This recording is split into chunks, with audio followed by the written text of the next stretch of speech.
ఉన్నది ఆడపిల్ల అని కడుపులోనే చంపేశారు. ఆడపిల్ల బరువు అని భావించి తల్లికి అబార్షన్ చేయించారు.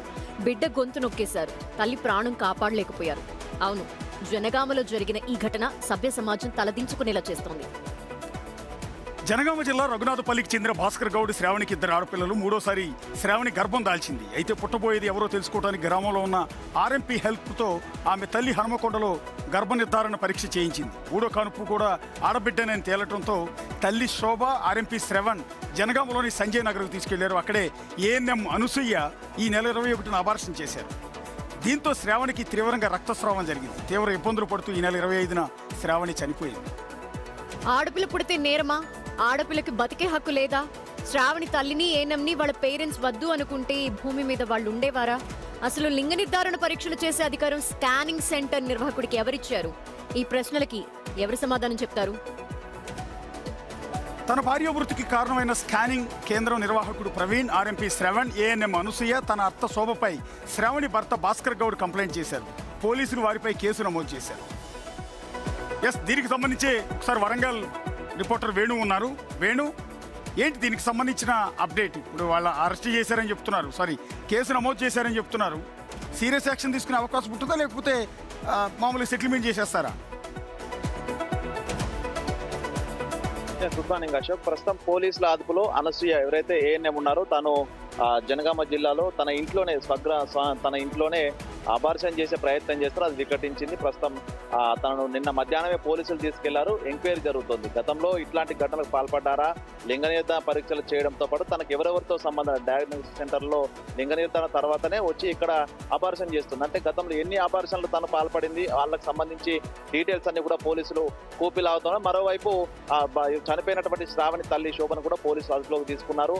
కోలుకొండ గ్రామానికి చెందినటువంటి ఆర్ఎంపీ ద్వారానే అసలు లింగ నిర్ధారణ పరీక్షలు, ఈ యొక్క ప్రెగ్నెన్సీ టెర్మినేషన్ అంతా జరిగింది. కాబట్టి ప్రస్తుతం శ్రవణ్ కుమార్ ను అదుపులోకి తీసుకొని తను గతంలో ఎవరెవరికి లింగ నిర్ధారణ పరీక్షలు చేయించాడు, ఎక్కడెక్కడ డయాగ్నోస్టిక్ సెంటర్లతో తనకు సంబంధాలు లేని పూర్తిగా పోలీసులు కూపిలాగుతున్నారు. ఇప్పటికే వీళ్ళపైన medical termination of pregnancy, MTP act, అదే లింగ నిర్ధారణ పరీక్షల చట్టము, అదేవిధంగా బిఎన్ఎస్ సెక్షన్ల కింద కేసు నమోదు చేస్తారు. ఇవన్నీ కూడా నాన్ బెయిలబుల్ కేసులు. పూర్తి స్థాయిలో అసలు ఈ ఎంక్వైరీ చేస్తున్న కొద్ది కూడా పోలీసులకి కొన్ని విస్తుపోయే అంశాలు దొరుకుతున్నాయి. సో ఈ ఇంటిలోనే ఆసుపత్రిలో గర్భస్రావం చేయాల్సింది. ఒకవేళ అది కనుక నిబంధనలకు అనుగుణంగా చేయాల్సి వస్తేనే వాళ్ళకి అబార్షన్ చేయాల్సి ఉంటుంది. కానీ తన ఇంటిలో మనం చూడొచ్చు, ఎలాంటి వసతులు లేనటువంటి ఒక ఇంట్లో, చిన్న ఇంటిలోనే తాను ఏ విధంగా అబార్షన్ కు పాల్పడింది, అసలు ఇన్ని రోజులు జరుగుతున్నా కూడా ఎందుకు అటు జిల్లాకు సంబంధించిన వైద్య ఆరోగ్య శాఖ పట్టించుకోలేదు, పోలీసులకు ఎందుకు ఈ సమాచారం రాలేదనేది ప్రస్తుతం కొంత అనుమానాలు తావిస్తుంది. సో దీన్ని పూర్తి స్థాయిలో అసలు ఎవరెవరు దీని వెనుక ఉన్నారని అన్ని కోణాల్లో మీరు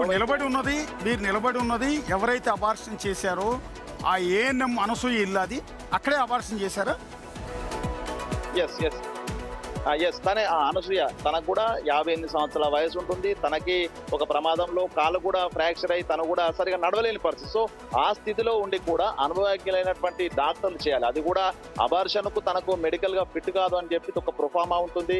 ప్రొసీజర్ అంతా ప్రోటోకాల్ ఫాలో అయిన తర్వాతనే వైద్యాధికారి పర్మిషన్ తోనే అబార్షన్ చేయాలి. కానీ అట్లాంటి అబార్షన్ ఈ చిన్న గదిలో, ఒక రూమ్ లో, ఒక బెంచ్ పై, సో తను ఎందుకు ఈ విధంగా అబార్షన్ చేస్తుంది? జనగామ టౌన్ మధ్యలో తన భార్య ఈ విధంగా చేయటం వల్ల చనిపోయింది అంటూ కంప్లైంట్ చేశారు కొంతమంది మీద.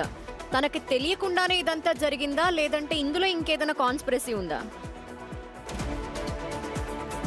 యాక్చువల్ గా భాస్కర్ భార్య 5 నెలల గర్భవతి. తాను ఇంటికి వెళ్తా ఫిర్జాదిగూడలో ఉంటాడు. తను ఆటో డ్రైవర్ గా ఉంటాడు కాబట్టి తను ఇక్కడ డెలివరీకి సమయం దగ్గర పడుతుంది కాబట్టి ఇక్కడ ఉండలేను, వెళ్ళిపోతాను ఇంటికంటూ కోలుకొండలోని అమ్మ దగ్గరకు వచ్చింది. సో అయితే తను అక్కడ తన ఇంటి పక్కనే ఉన్నటువంటి శ్రావణ అనేటువంటి ఆర్ఎంపీ మళ్ళీ ఒకసారి స్కాన్ చేయించుకో, ఇప్పటికే 2 ఆడపిల్లలు ఉన్నారు, మరొక ఆడపిల్ల ఉంటే ఏ విధంగా అంటూ ఆర్ఎంపీ తన తల్లి శోభను అడగడంతో తను వెంటనే తన కూతురుని తీసుకుని హన్మకొండకి వెళ్ళారు.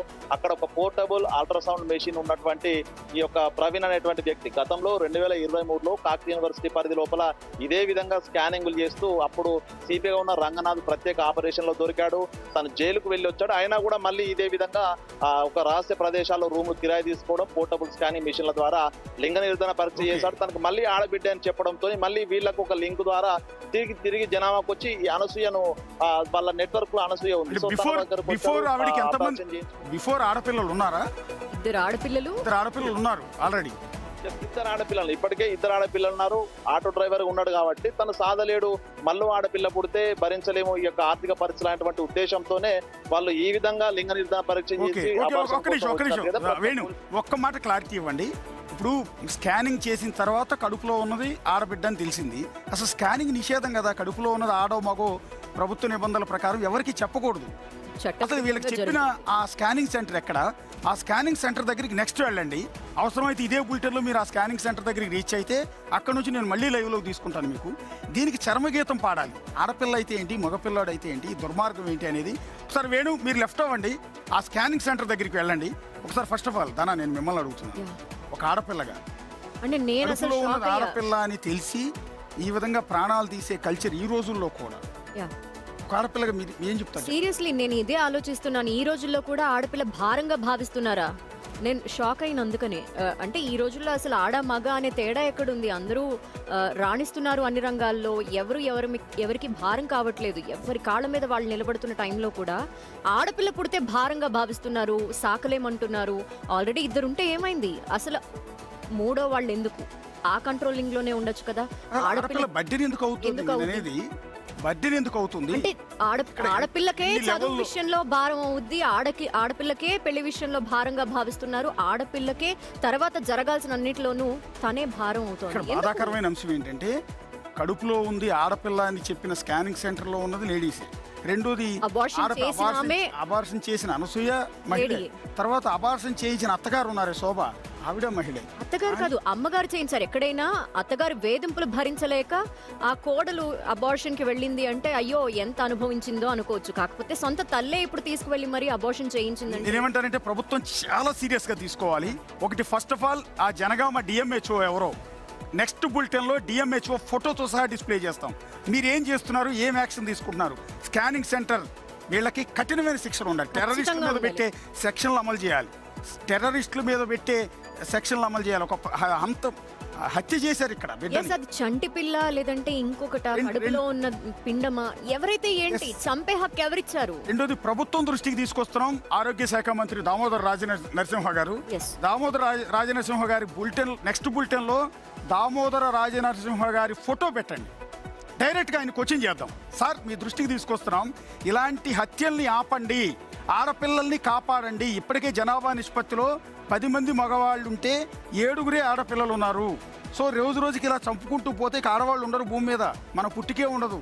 సో ఆడపిల్ల ఎందుకు భారం అవుతుంది? ఇదిగో నా పక్కన ఉన్నది ఆడపిల్లే. మీరు మీ అమ్మానానికి ఏమైనా భారం అయ్యారా? అసలు కాదు. ఇప్పుడు ఈ రోజు ధనలక్ష్మి నాతో పాటు ఈక్వల్ గా ఈ రోజు స్టేజ్ ని షేర్ చేసుకుంటోంది. బిగ్ టీవీలో కీ రోల్లో ఉంది ఆమె.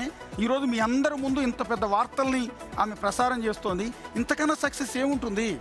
సో ఆడపిల్ల మీకు భారం ఎందుకు అవుతుంది? ఆలోచించండి. మినిస్టర్ దామోదర్ రాజనరసింహ గారు మీ దృష్టికి తీసుకొస్తున్నాం. జనగామ డిఎంహెచ్ఓ గారు మీ దృష్టికి తీసుకొస్తున్నాం. కలెక్టర్ గారు మీ దృష్టికి తీసుకొస్తున్నాం.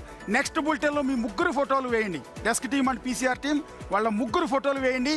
దీన్ని చాలా సీరియస్ ఇష్యూగా తీసుకుందాం. ఇక్కడ ఒక ప్రాణం తీశారు, బిడ్డ ప్రాణం తీశారు, తల్లి ప్రాణం తీశారు. తీసిన ఆడవాళ్ళందరి మీదుగా సీరియస్ యాక్షన్ తీసుకోవాలి.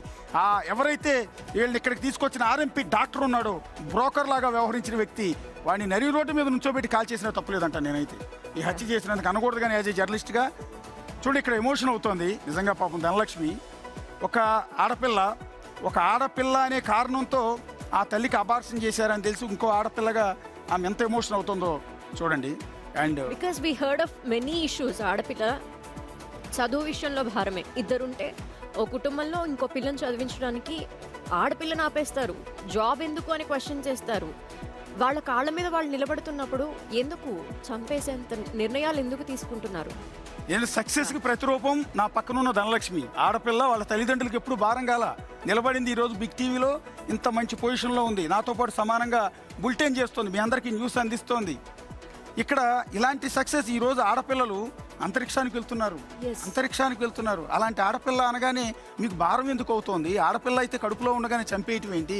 నేను ఇందాక అన్నాను ఒక మాట, యాజ్ ఏ జర్నలిస్ట్గా బిగ్ టీవీ చీఫ్ ఎడిటర్గా మాట అనకూడదేమో, కానీ నా కడుపు మండిపోతుంది. ఒక ఆడపిల్లని అబార్షన్ చేయించడానికి కారకుడైన వాడిని నడి రోడ్డు మీద కాల్ చేయాలని ఎందుకు అంటున్నానంటే, అంతలా ఒక హత్య చేసిన వాడిని ఎందుకు వదలాలంటున్నా?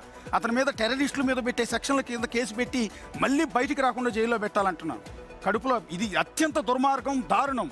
నిషేధం అబార్షన్ చేయటం తప్పు. ఆ తల్లికి అసలు చట్టవిరుద్ధమైన చర్యలు చేస్తున్నామన్న భయం వాళ్ళలో ఎందుకు ఉండట్లేదు? అధికారులు సరిగ్గా లేకపోవటం వల్లే వాళ్ళలో ఈ రోజు అంత ధీమా పెరిగిపోయింది. మమ్మల్ని ఎవరు క్వశ్చన్ చేసే వాళ్ళు ఉండరు, మేమేమైనా చేయొచ్చు అన్న ఆ ధైర్యం వాళ్ళలో వచ్చేసింది. అందుకే ఇంత ఆవేశంగా నేను అన్నమాట అదే. అందుకని వెనక్కి తీసుకోమంటే తీసుకుంటారు, కానీ నా కడుపు మండిపోతుంది. అంటే అంతలా ఆవేశం నాలో వస్తుంది.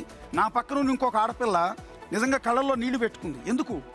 ఎందుకు అంటే ఇంత దారుణం ఈ సొసైటీలో ఆడపిల్ల అంటే అంత చులకన.